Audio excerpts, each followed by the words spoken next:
This is MLB Network Presents. Well, after 30 years, a World Series title has finally returned to Kansas City. 3 decades after their memorable championship against the Cardinals in 1985, the Royals are World Series champs again. The game has changed quite a bit in 30 years, but one constant for the city and team is the franchise's all-time greatest player. A big part of that Royals team in '85, and now a big part of the Royals front office. A guy who was hard to miss during this year's World Series celebrations. I played on the '85 World Championship team, but after watching these guys play the last 2 years, I want to congratulate them for 2 things: winning the World Series and becoming the greatest team in Kansas City Royal history. These guys are the best team ever. I've lived in Kansas City over 40 years. I know people that never went to a game, never wanted to go to a game for the last 25 years. Now they're talking baseball. How great's that? Amazing, man. It's amazing. They've been waiting 30 years for this, man.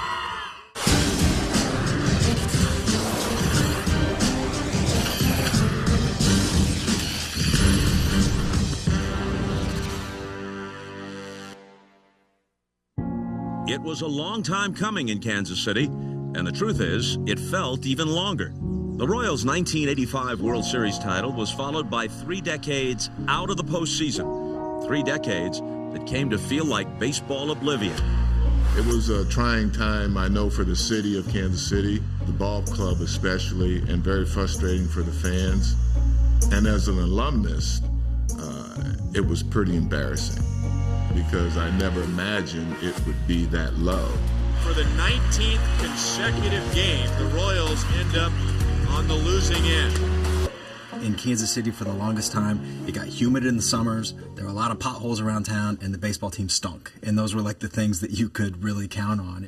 And all those losing seasons were all the more painful, considering the franchise had been, almost from its inception, all about winning.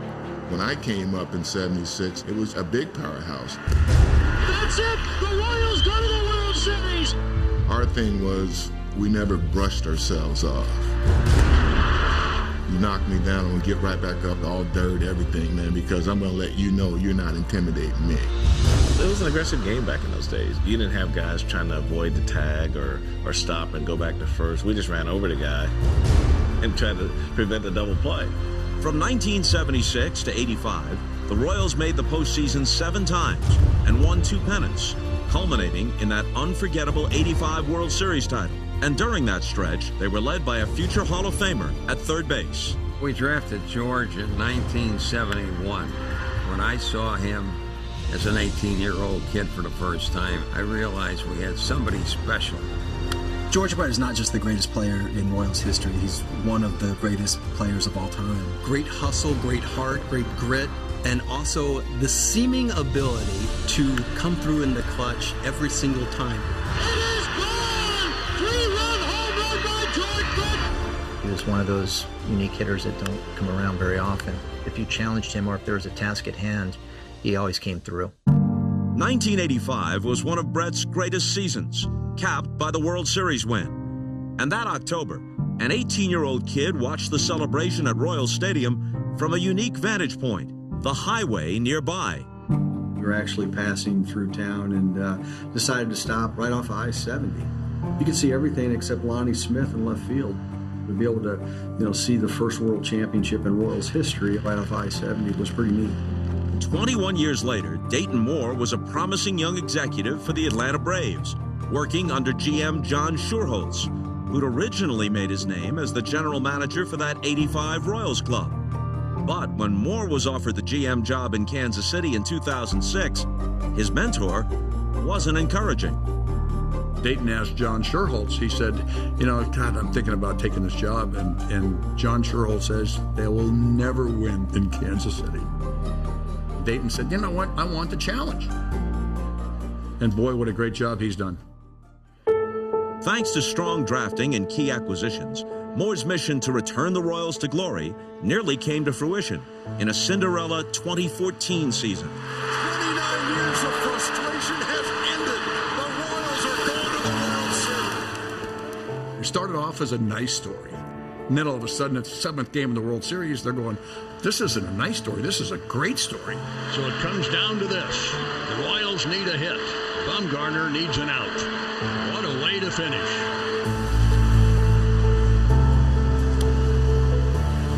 Side the ball down the line in foul ground, and he's got it. And the Giants have won the World Series. We were really one game away, one run away from winning a world championship, and I think that just created a whole new animal throughout the whole entire team. It was a matter of getting back to that stage and having another opportunity to win. The Royals took their first big step towards that goal by winning more games than any other team in the American League over the 2015 regular season. They basically boat raced the American League Central. Paulo Orlando with a walk-off grand slam. Last year was the breakthrough. This one was just a really talented team that doesn't have many flaws. This one was not luck. We've always felt that way, but now that everyone's starting to feel that way also and have our backs with it, it's a really cool feeling. October is our mission. It's not a game. It's not a game. It's not a game, Papa. It's a lifestyle. Now we go. Fans waited 30 years for the Royals to win a division. And the magic number is 1, as in 1 out. On the ground to Hosmer. Davis to the bag. Magic number 0.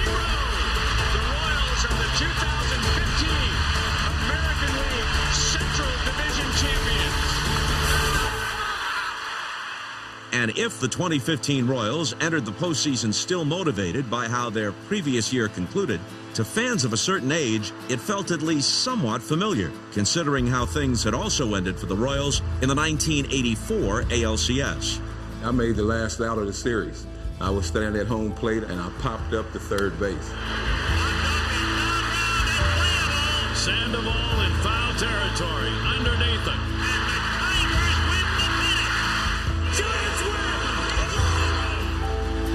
And I had to stand at home plate just like the Royals catcher had to stand at home plate and watch the last out come down. I can remember saying to the guys when I got on the bus, I said, man, that pitch was right there. I said, I can't believe I missed it, man. I'm sorry. And Hal McRae was like, rookie, if you let that bother you, you crazy. He said, just forget about it. It's over. But it bothered me the whole winter. And when the Royals reported for spring training in Florida in 1985, the club found itself at a crossroads. Casey's group of young pitchers was promising, led by 20-year-old Brett Saberhagen. But the team's core group of veterans, including George Brett, would need to be at their very best. A fact not lost on part owner Avram Fogelman. He pulled me aside and he said, George, you're making more money than anybody on this team, and you spent 47 days on the disabled list last year. I want you to go home and get yourself in the best shape you possibly can. Come to spring training healthy, in good shape, and help us win a World Series. The Royals trainers put together this program that I stayed on, lost about 35 pounds, and came to spring training. Everybody thought I was too skinny. But the new Brett would put together one of his greatest seasons, hitting .335 with a career-high 30 home runs. Even so, his club would have to battle all season long just to have another shot at returning to October. What a fantastic first half by the Kansas City Royals. The Royals with the best record in the American League and sending 7 to the All-Star game. While the 2015 Royals spent their summer proving they were worthy of their swagger, in 1985, their predecessors felt a lot more uncertain, sitting 7.5 games out of first place at the All-Star break. We were just kind of sitting around 500, and then all of a sudden, things started kicking in and clicking. Kansas City wins it.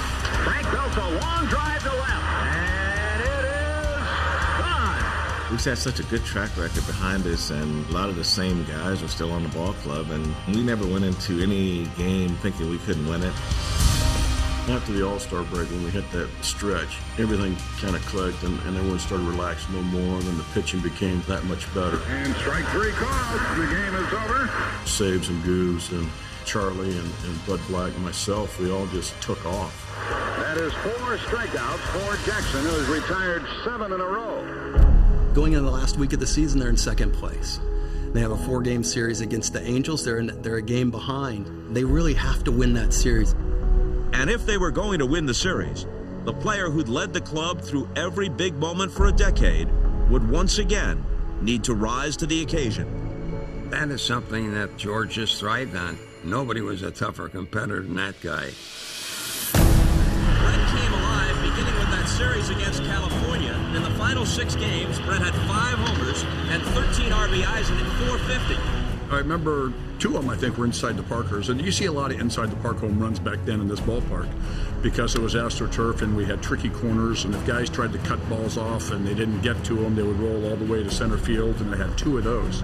So I figured I was locked in. Kansas City wins it, and they take 3 out of 4 in the 4-game series. And they go into first in the West by a game over the Angels. We got hot. And, number 5, he played a big part in that, too. 2 nights after the Angels left town, Wilson delivered his own signature moment to clinch the division. The Royals have won it. The Royals are Western Division champions again. It got us to the playoffs, but we knew we weren't finished. Unfinished business propelled the 1985 Royals into the postseason. But while that club went straight to the LCS, the expanded playoff system by 2015 meant the latter-day Royals had to start their unfinished business in a best-of-5 division series against a young and hungry Astros team, a team that pushed KC to the brink of elimination in Game 4, taking a 6-2 lead into the 8th. The Astros 6 outs away, moving on to the ALCS. We're down 4, and then it was almost like Moose came in the dugout and was like, look, I'm not ready to go home. Base hit to start things in the visitors' 8th. Ground ball, base hit center field. That's lined into center field. 3 straight singles. 4th straight hit for the Royals. Swing and a line drive, base hit right field. 5 straight hits. Just told everybody that I wasn't ready to go home. We're a good team, and we just got to go out and catch a break and roll from there. Correa, he misplayed it. Kansas City has tied it in the 8th. And the ride isn't over yet. Everyone that's following our team knows that late in the game, if we can tie a game, it's almost like we have the advantage, and it feels like we're winning. Hosmer swings and drives it. It is gone! That's what we really did the whole entire postseason. Stunned everybody and came back from all these crazy comebacks. The Royals have forced a Game 5 in Kansas City. They stunned the Astros with a 9-6 victory. The same night as that epic comeback, back home in Kansas City, a tragedy was unfolding in the northeast section of town. We continue to follow breaking news of a deadly apartment fire in Kansas City. 2 firefighters died after they were killed in a building collapse fighting this fire here on Independence Avenue. The deceased firefighters are identified as 17-year veteran, 17-year veteran fire apparatus operator Larry J. Leggio of Truck 2, 13-year veteran firefighter John V. Mesh of Pumper 10. When that tragedy hit, it felt like it hit really close to home for a lot of us. To know that, 2 firemen had lost their lives, especially 2 young firemen with families. Firefighter Leggio leaves a wife, a mother, and many immediate family members. Firefighter Mesh leaves a wife, 4 young daughters, as well as many family members. Definitely a big Royals fan. He watched most of the games with his daughters. They would tell me, Uncle Jim, Dad's yelling at the TV again. So he got into it. He really liked the Royals. We went to numerous games together. A lot of firemen would show up, and we all had our own seats around the whole bar park, and we could sit in our seats, or we could all go be together in the outfield. You saw the family atmosphere between the guys on the team and how well they all got along. He felt that was a lot very similar to the way that the fire department was. This is devastating. My dad was a firefighter, and I was really close with a lot of guys at his station. And there had been a lot of times where, my dad would be talking to us on the phone, and you can hear the bell ringing from his station that he had to go. So it was always nervous times for us. You just try and relate to the families of the victims and try and help them get through these tough times. In the wake of the tragic event and the loss of 2 Kansas City firefighters, the Royals joined the greater Kansas City community in honoring firefighters Larry Leggio and John Mesh. Tonight we welcome to the field the families of Larry and John. Here we are celebrating and having fun in the playoffs, and they're out being heroes like they are every single night, and then end up losing their lives because of it. It was a very sobering time. It was a very tough time for all of us. Please join them and your Kansas City Royals in a moment of silence to honor our 2 fallen heroes. It was very humbling. It made you feel like you mattered, not just because a fireman or 2 firemen lost their lives, but they wanted to try to take a little bit of the pain away. And they did a really good job.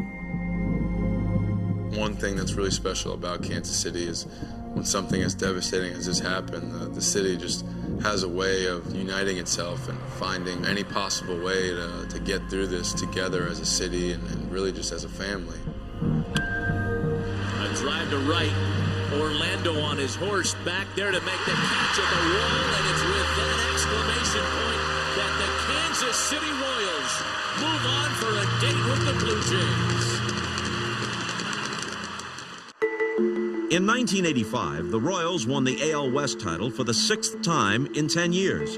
The next step was a date with a power-packed Toronto Blue Jays club in the AL Championship Series. The Toronto Blue Jays, I thought, were one of the better teams in baseball. They had a good player at every position that year. 30 years later, the Royals would face another Blue Jays team that was filled with standouts and stars throughout their lineup. That's an offense, if it gets hot, they can put a lot of runs on the board at any time, and you just have to go out and execute. And that's exactly what the Royals did in October of 2015, taking the first 2 games of the series in Kansas City. They keep the train moving, and their train is headed to Toronto, up 2-0. 30 years earlier, the story was the opposite, as that series started in Toronto, and the Jays won the first 2 games. But back in Kansas City, the Royals looked to George Brett to get them back in it against Jays starter Doyle Alexander. With nobody on base, I just said, okay, just go back to what you did 99% of the time. Just try to hit the ball hard up the middle. And he came back with a changeup, and I hit a home run. Well hit deep right. If it stays there, the Royals are in front, and they are. Home run Brett. That was great, but the play of the game was at third base. Slaps it. Brett makes a fine play and comes home.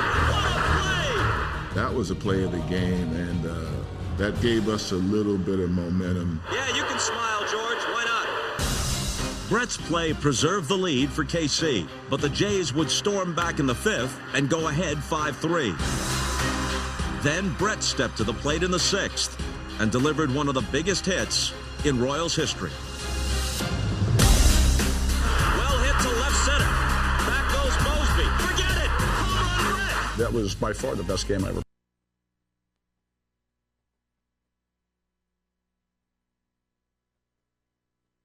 You can bring the offense to it, and then you feel pretty good about your chances to win the game. He willed the Royals to win that game. If we don't win that game, the series is essentially over. Kansas City wins it. The Royals are back in it. While the 1985 Royals needed that Game 3 win to stay in the series, 30 years later, the Blue Jays were the ones returning home in desperate straits. And they'd take 2 out of 3 in Toronto, forcing the series back to Kansas City. We knew it was going to be a tough series, but after winning the first 2 games, in reality, your goal is to come to Toronto and at least win 1. Then you get to go home and win 1 there, and the series is over. But while the 2015 Royals looked to win the pennant at home in Game 6, the 1985 version dropped the 4th game of their series, putting them in a deep 3-1 hole and on the verge of elimination. A lot rode on the performance of 23-year-old left-hander Danny Jackson, and he controlled Game 5 from the outset. You know, the fastball was cutting in, and the slider was working very, very well for me. Make a left turn and head for the dugout. Willie Upshaw. I was fortunate enough to be able to go out there and throw a shutout for 9 innings. This might do it. Balboni. We're going to Toronto. probably one of the best games I ever threw. They needed another big game from a kid, and Danny Jackson gave it to him. 2 nights later at Exhibition Stadium, another George Brett homer powered the Royals to a 5-3 Game 6 win and forced a decisive Game 7. There, in the 6th, the Royals had a 1-run lead when light-hitting catcher Jim Sundberg stepped to the plate with the bases loaded. In the air to right, Barfield going back. I was down in the bullpen down in that area, and when he hit the ball, we were like, get fair, get fair, get fair, get fair. It hits the top of the fence, 3-run score. It's a triple for Sundberg, and Kansas City's lead goes to 5-1. After that hit, we knew that our chances of going to the World Series were very, very good. For the second time in their history, they're on their way to the World Series. In 2015, the Royals had a chance to close out the Blue Jays in Game 6. And with the game tied in the bottom of the 8th, Lorenzo Cain reached first. And then Eric Hosmer came up. You obviously try and go up to the plate and be locked in for every at-bat, and you try and find the best pitch you can get and just tell myself not to miss it. That's into right field. This ball is down. Going to third is Cain. I thought, okay, maybe he's going first to third, and Cain just didn't stop running. Now Cain coming to the plate. Royals lead. He needs those wheels to go to that 6th gear. He gets in 6th gear pretty quick. A single to right field. He scores from first base, and he was not running on the pitch. Amazing. 3 outs later, the Royals were going to the World Series again. Back-to-back American League pennants for the Kansas City Royals, and off they go to the Fall Classic against the New York Mets. Let's go, boys. Come on. Come on. Come on. Here we go. While we're here, boys. While we're here. Let's go, Skipper. This is our time. Yes, sir. It's our time. What we've been waiting for. Yes, sir. Let's go, boys. Let's go. Let's go. As the 2015 World Series began, the Royals were intent on reaching a pinnacle the city hadn't seen in 30 years. You know, it'd be amazing to win a World Series, especially for Kansas City. To be able to bring a championship back home to this town would be unbelievable. Yeah, that'll work. I didn't bounce it. That'll work. That'll work. Back in 1985, the opponents for Brett and the Royals were the Cardinals in what was dubbed the I-70 series. The I-70 series, you got people going one way or the other, so it was pretty exciting, and everybody was very much into it. Welcome to this little interstate squabble, otherwise known as the 1985 World Series. This was long before interleague play. It was a lot of fun. I think it was more hyped because it was the Show Me State series. And the connections weren't just geographical. Our former manager was managing the Cardinals, so that made it even better. But the Royals dropped Game 1 with their bats quieted by Cardinal ace John Tudor. And he swings and misses. The next night, the Royals took a 2-0 lead into the 9th in Game 2. But after manager Dick Hauser decided not to call on all-star closer Dan Quisenberry, the Cardinals rallied against starter Charlie Lebrand. We were winning in the 9th, and everybody's scratching their head. Why isn't Quisenberry pitching? And Dick went with his gut and figured Charlie could get him out. And that's hit down the line in left field, and the Cardinals lead it 4-2. It was heartbreaking. And a gut-wrenching loss for the Royals. It was like, oh my God, here we go again. We're down 2-0. 3 decades later, the 2015 Royals were looking to avoid that kind of early hole. They trailed 4-3, heading into the bottom of the 9th of Game 1. Then, with 1 out, one of their longest tenured players came up. Here's Alex Gordon, 0 for 2 with a walk. The 31-year-old Gordon had been the 2nd overall pick in the draft a decade earlier, touted by scouts as the Royals' next true star. He came up as the third baseman, and yeah, here's the next George Brett. But it was a struggle. And there were a lot of people that said he's not going to be able to make it. He's not going to be a real impact player. Then they moved him to left field, and he's taken off. Into the left field corner, Alex dives, and he caught it. Well, he proved him wrong. He is an impact player.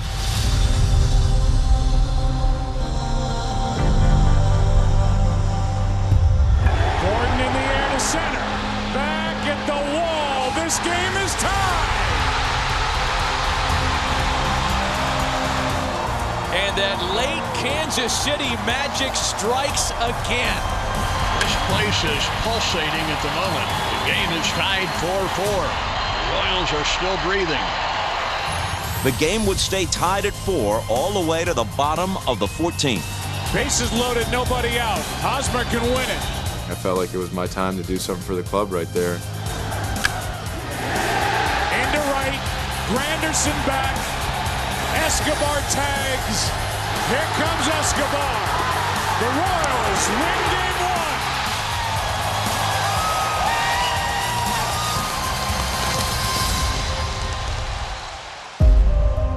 The next night, there was less drama, thanks to Johnny Cueto's complete game gem.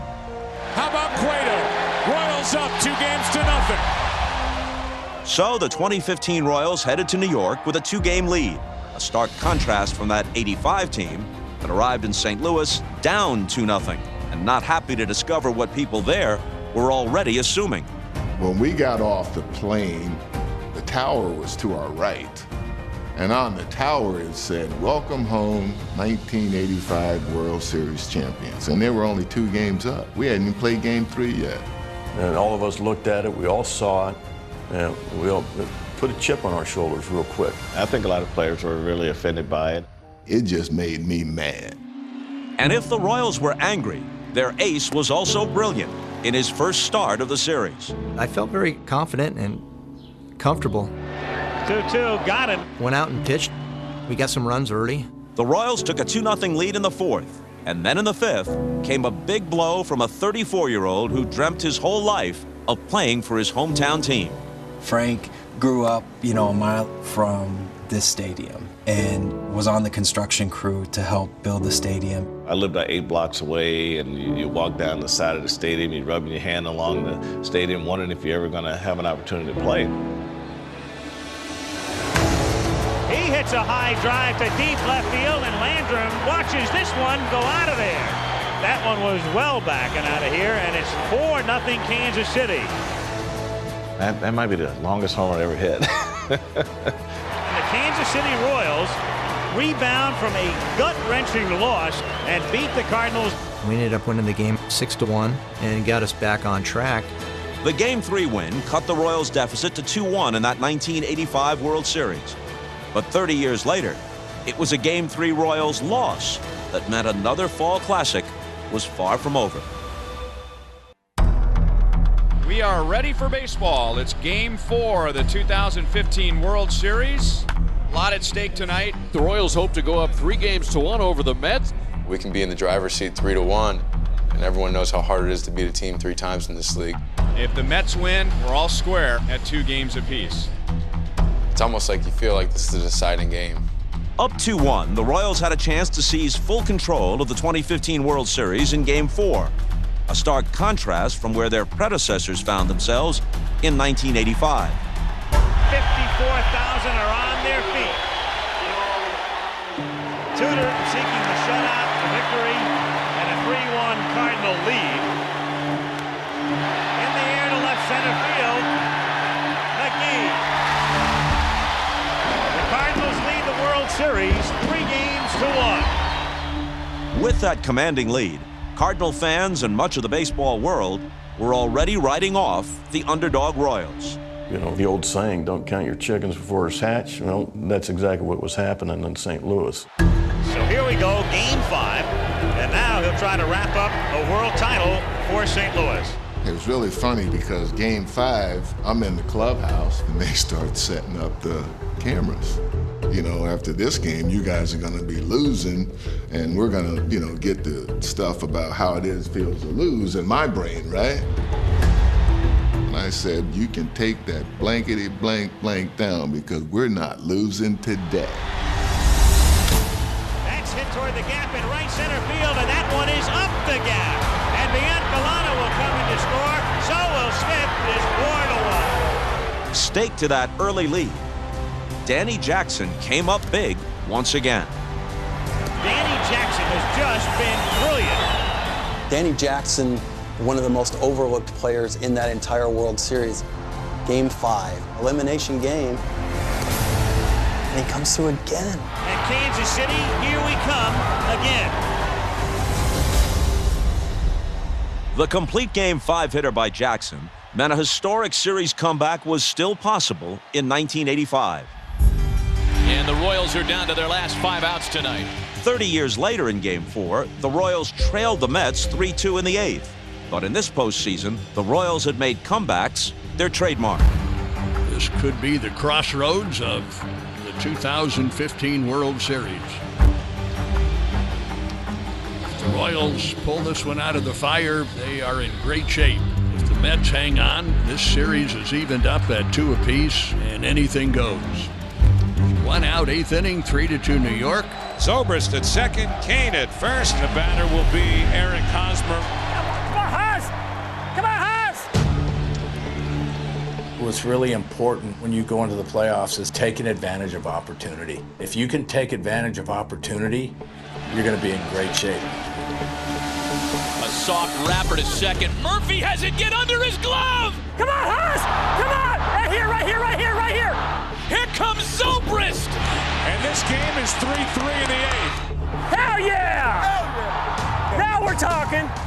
Wow, you talk about giving a game away. After that play, everyone in their stadium was kind of stunned that we had tied the game. 2 pitches later, boom. That's to the right side. In to score is Kane. Moose hits him in the mouth with another run. Atta boy!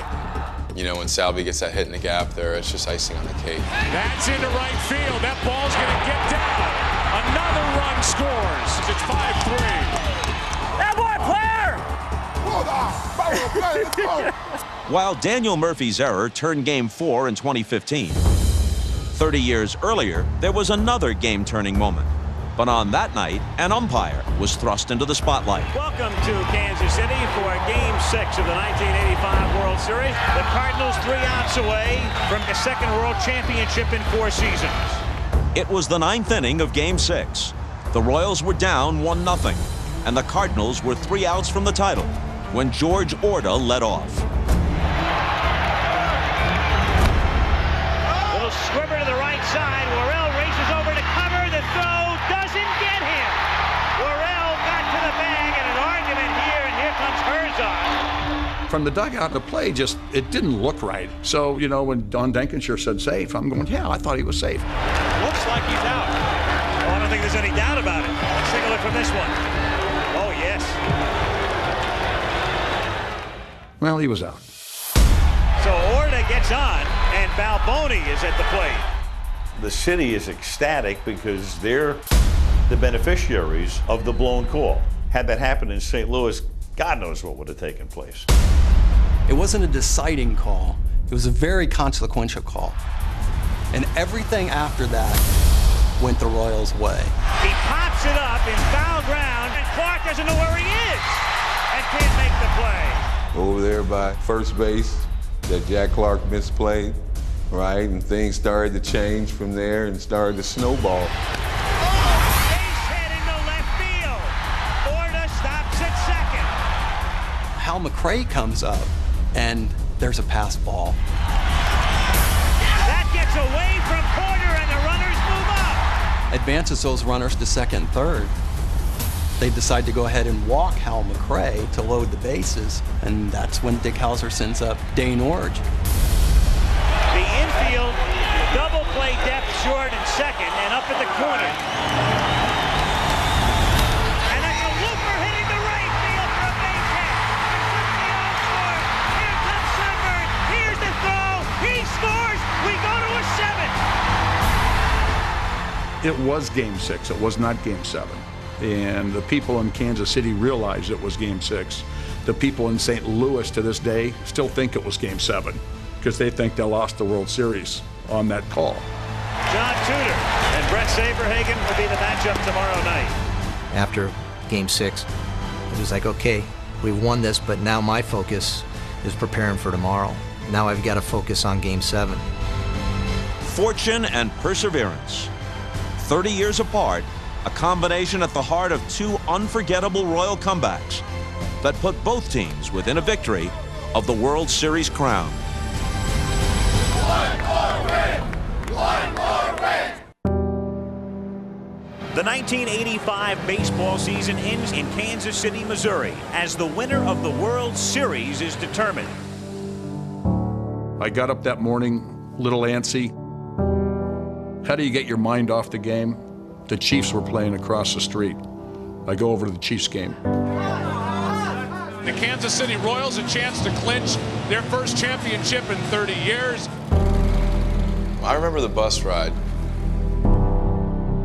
heading to the park, and everyone just talking about the thought of winning a World Series, and if we win this one more game, that's what can happen. Walk into John Makovic's suite, who was the coach of the Chiefs then, and I walk in there, there's Whitey Herzog. So I sat next to Whitey most of the game. He looked at his watch about 2:30 and said, "Come on, we gotta go." He and I walked to the stadium together. He turned left, I turned right. "Hey, good luck, good luck." I said, "If we don't win, I hope you do."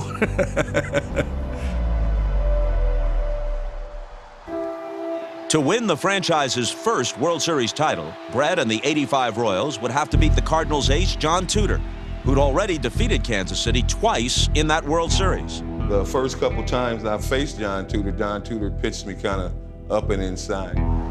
So my adjustment was to move away from home plate a little bit. And Motley drills it to deep left field, but hooking again, and that one is foul. It hooks foul. I go, man. I look down, I see my bat laying right there. I picked it up by the barrel of the bat, and I went, and I hit it on the turf like that. And I heard the bat go, people don't know that happened, and I cracked the bat. They were wondering, why am I changing the bat? How can you hit a ball that far and that hard and not want the same bat? And I go back up there, and the next pitch, he throws it right there. And the pitch is again drilled to left field, hooking down the line, and gone! Maybe that's his fair bat. His other one was his foul bat. And there go the Royals into a 2-0 lead at the end of 2. 3 decades later, the Royals were trailing 2-0 late in Game 5 of the World Series at Citi Field, with Matt Harvey dominating and looking for a complete game shutout. There's been plenty of times we can relate back to comebacks throughout the season and comebacks throughout the postseason that we can relate to and say, we've done it before, why not do it again? That's in the air to left. Back conforming, it's over his head, up against the wall. 1 run scores in the time run, the second Hosmer. Just kind of gives us the spark that we needed. The time is now, and this is possible. Let's get it going. Tying run at third. Swinging a little broken bat, one hopper to the left side, right has it, looks the runner back, throw to first, runner coming home, and Duda's bad throw sails past Garneau, and Hosmer scores to tie the game. I just felt that it was the best opportunity for us to steal a run and to get back into that game. The 2015 Royals were looking to close out the World Series in 5 games. Game 7 in 1985 was never so tense, with the Royals up 5-0 by the time the game reached the 5th. Once we got momentum going, we just wanted to pile it on. Kansas City sends a dozen men to the plate. 11-0 Royals. Frustration was setting in for the Cardinals. Whitey Herzog knew that they probably were a better team than that, but our pitching staff really cut them off. Brett Saberhagen, lost in the shuffle, pitching brilliantly. I remember guys coming back in the dugout and going, "Come on, let's make outs. Let's make outs because we want to celebrate. We got this thing in hand." I remember the 9th inning, somebody said, whoever catches the last ball, everybody pays them $25. White, 2 outs to go. I thought it was 100. I thought it was 100. And it's Wilson, and there's 1 out to go. Everybody asked me, what did George say to you before that last batter, Andy Van Slyke, came up? He came up to me and he said, "Listen, when you get this guy out, I want to be the first guy. Don't go running anywhere. I want to be the first guy to grab you." Man, Slyke hits it and it's coming to me. And I'm like, is this really happening? The ball went up and I knew it was an out. So I was ready to jump into his arms right then, and he basically gave me the, "Nope, it hasn't come down yet." Well, we wanted to make sure that Motley caught it. A lot of pressure catching that last out. To Motley for the title.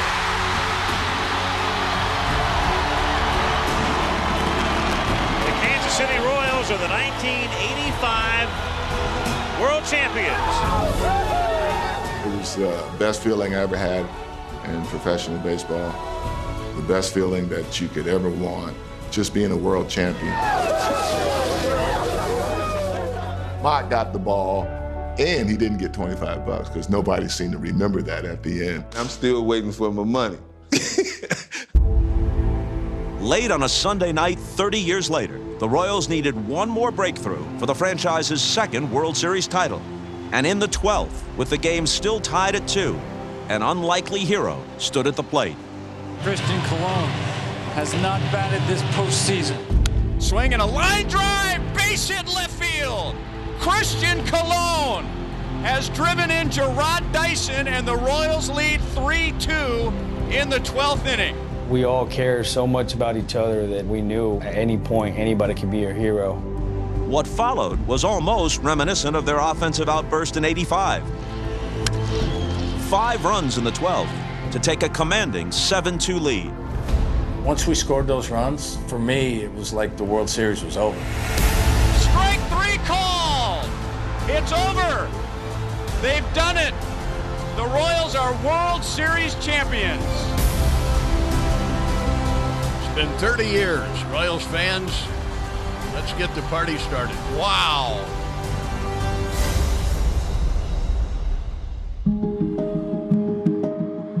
We realized how special Kansas City was, how much of a baseball town it was. But I don't think anybody imagined 800,000 people waiting for us. It's a great day, always a good day to be a Royal, just like George Brett said. George Brett in his second World Series parade.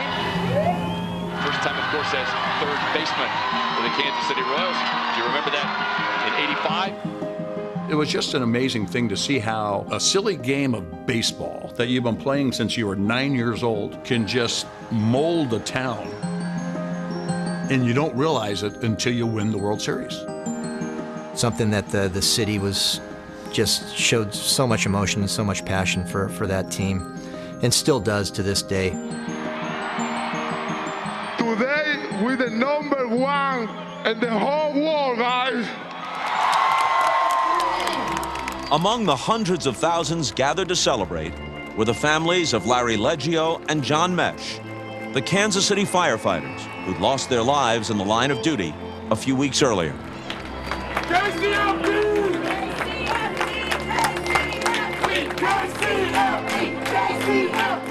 The outpouring from the Kansas City community has been tremendous. I mean, this has been 3 weeks ago, and people still haven't forgotten about it. One of his last promises he made to me was to get me to a playoff game, and if they made the World Series, to get me to the World Series. He was there. He was with me. He was with my family. He was with all the fire department. He was with those players. He got me there. He promised he would. He always pulled through. Baseball means something in Kansas City. It always has, even during all those years when another World Series title didn't seem possible. And from an improbable comeback in 1985 to all those incredible rallies in 2015, what might link KC's championship clubs isn't just excellence, but the fans, whose appreciation, loyalty, and belief in their team never faded away. Throughout our careers early on, you just hear everybody in Kansas City talk about how special this place can be if we can just bring a winning team back to Kansas City. And for us to finally do that, it was just reassurance that all those people knew exactly what they were talking about, because we surely made Kansas City a baseball city. I played on the '85 World Championship team, but after watching these guys play the last 2 years, I want to congratulate them for 2 things: winning the World Series and becoming the greatest team in Kansas City Royal history.